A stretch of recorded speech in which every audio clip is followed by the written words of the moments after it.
मौलाना तहसीन जिलानी साहब के बयानात सुनने के लिए तहसीन जिलानी ऑफिशियल को सब्सक्राइब करें। अब बहुत से लोग कहते हैं कि मैं फ़लाँ आमिल के पास गया था, उसने कहा कि आपके ऊपर करा हुआ है, जादू है, जन्नात है।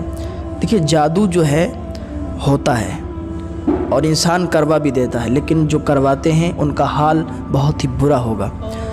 जादू कई किस्म के होते हैं। जो सबसे ज़्यादा ताकतवर जादू होता है वो भानुमती का जादू कहा जाता है। एक काली माता का भी जादू कहा जाता है। जादू बहरहाल बहुत तरीके के होते हैं, लेकिन जो भानुमती का जादू है वो 70 पुतलियों का होता है। आपने देखा होगा, पुतली होती हैं, पुतले के नुमा बनी हुई होती हैं, उसमें वो लोग सुई चुभोते हैं, उसके ऊपर नींबू काटते हैं, जो भी करते हैं वो अपना बहुत गलत काम करते हैं और वो बहुत ही गंदा जादू होता है, क्योंकि सिपली आमिल होते हैं उसके। और वो उसको कहते हैं, जो लोग जितनी ज़्यादा गंदगी करते हैं, जितनी ज़्यादा गंदगी खाते हैं, उतना ही ज़्यादा उनका जादू मजबूत होता है। बहरहाल तो उस जादू में 70 पुतली होती हैं। उसका इतना पावर होता है कि जो भानुमती का जादू है उसमें 70 पुतलियों का ये राज है कि अगर यहाँ बैठकर और वो कहीं का भी जादू करे तो वो कर सकता है, किसी पर भी कर सकता है। लेकिन उसके लिए शर्त ये है, या तो नाखून हो, या तो बाल मिल जाएं, या तो जिस पर कर रहा है उससे रिलेशन में जो भी चीज़ है कुछ ना कुछ मिल जाए। ये तो हो गया भानुमती का जादू। लेकिन जो काली माता का जादू कहा जाता है उसमें 30 पुतलियाँ होती हैं। वो यहाँ बैठकर इंसान उतनी दूर तक कर सकता है जितनी दूर बीच में नदी नाला ना पड़ जाए।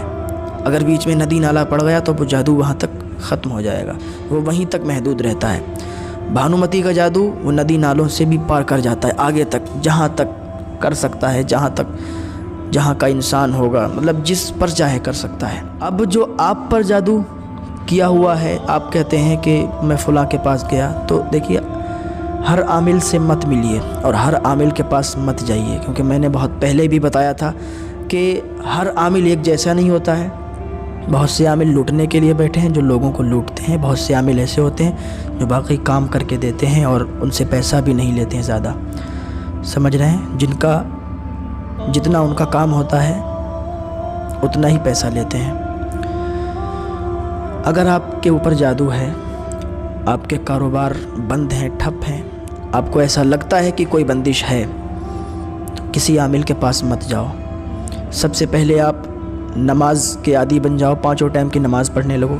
जब नमाज पंजगाना आप अदा करने लगो, एक वजीफ़ा कर लेना। इतना आसान वजीफ़ा है और इतना ताकतवर वजीफ़ा है कि अगर उस वजीफ़े को आपने कर लिया तो किसी आमिल के पास जाने की ज़रूरत नहीं होगी। इशा की नमाज के बाद 21 मरतबा कुल अऊज़ु बिरब्बिन नास, यानी ये कुल शरीफ आपको पढ़ना है 21 मरतबा, अव्वल और आखिर 7-7 मरतबा दरूद शरीफ पढ़ के। दूसरी चीज़ ये है कि फिर 100 मरतबा अस्तग़फिरुल्लाह ताला रब्बी मिन कुल्ली ज़ंबिन व अतूबु इलैहि, ये वजीफ़ा करना है। इसको भी 7-7 मरतबा अव्वल और आखिर दरूद शरीफ पढ़ना है। ये 2 वजीफ़े हैं, इशा की नमाज के बाद करो। अगर आपको लगता है कि आपके घर में जादू है, आपके घर में कोई दिक्कत है और उसकी वजह से हमारे कारोबार ठप हैं, रिश्ते नहीं आ रहे हैं, ये जो भी दिक्कत है, ये वजीफ़े 2 वजीफ़े करो। 40 दिन या 41 दिन ये वजीफ़े आप करो। इंशाअल्लाह अल्लाह रब्बुल इज़्ज़त की जानिब से आपको मदद मिलेगी और शिफा हासिल होगी।